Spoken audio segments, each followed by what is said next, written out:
گل سوری ام جزء اکوج به شورش آن رابو یعنی با شورشا ام به کریزا که سوری رابو شورش رابو و شورشه دا چه بود یعنی شورش دام رابوی بلکه شورش دولت دنیا عرب رابو تونس رابو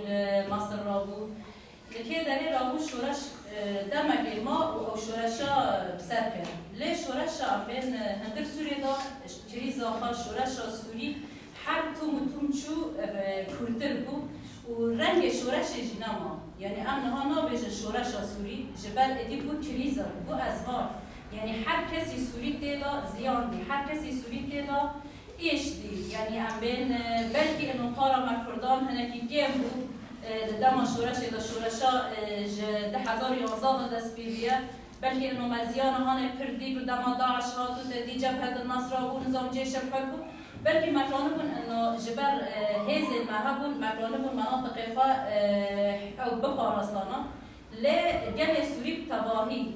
ام بین چه جن چه زارو چه مر چه کرال تواهی زیان و ایش بشورشه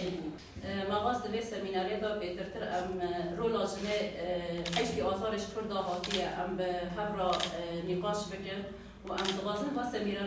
سمیناری ماشي برنگی که ام بیجن نقاش بین رنگی که حواری بین یعنی ها ام تشنا بیجن و پشتراجی ام قاپی نقاش و حوار جوارا بکن دیرو را حشتی آزاره هم به دیرو را حشتی آزاره که بالا ما ام ناس دکن انو جشن آشنه چه خدا ها چرا بود جشن آشنه به چه رنگی چه بود حشتی آزار تدی یعنی دم گندریش دابو ده سال 1856 هنچی سال 1857 دیرو رقاش و تاریخه ده دوی تاریخه دا چه بود بویرک چه بود هیچ سال به سال حشتی آزاره وقت جشن جن کترار وقت تکوشین جن بیشان گرفت ده حشتی آزار دا دوی ساله دا ده کارگاه که دا جن دهات جنان دوی کارگاه دا کار دگر دوی کارگاه دا نیزی که 50,000 جن در کتن احتجاجاتان و در کتن ادرابه یعنی ادراب گرن جبر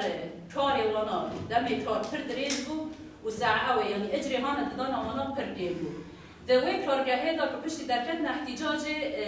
ریوبریات وی کارگاه نیویورک بود هم بین مصنع نسیج بود لنيويورك الولايات المتحدة الأمريكية لأمريكا شرطان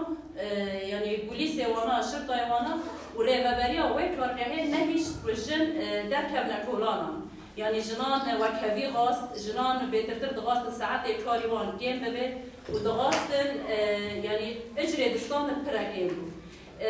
قدام شرطة دركتن جن منع كرن ودوي منع هذا شيء قابل وان جفتن وحواجز بيتر شيء جرن آر بوی مصنعی کرد، بوی کارگاهی آر پیکرد،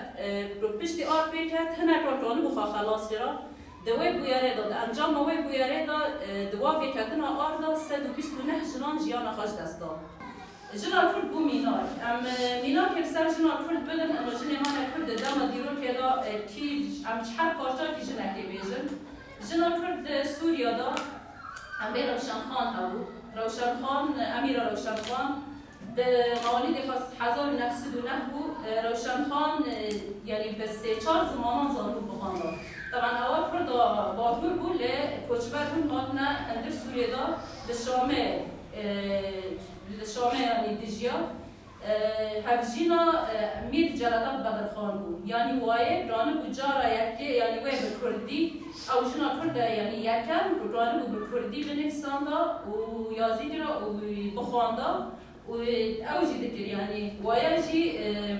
جارا یکیجی یعنی اوچی جمعیات چی کرد دوی جمعی دا یعنی او جمعیات چی کرد رجل رانه به احیاء الثقافه الكرديه احیاء بده جنا کرد دادن ام بین ایران مینا خان هم مینا خان جی هفجینا قاضی محمد بود وایجی برول خواب تمامی دیرو کدالیست لکیلا هفجینی خوابو تنيرن وكو برطان وسيلاك إنقاذ حياة خيط الزوجية هاي نخ خشت تغاسية يعني باش كرنا تغاشي أمشي قانون الجناب يعني تسا جبات نفدا يعني تم دجي بتشتيه يعني قانون الجناية تشيه نقرأ قانون الجناية هبي طبعا نبى قانون بيجي يعني تجاري نقرأ بيجي أمهرجي يعني تاني نأمي وقت الشرب كن نتني أنا هاك الشيء بكابن تاني ناي هاك أنكار بكنشي سيستم هالسلوكاتيش ورولا مكينية نا لازم يعني وقت السيستم كماشي هابن شبو بارستنا ماشي بك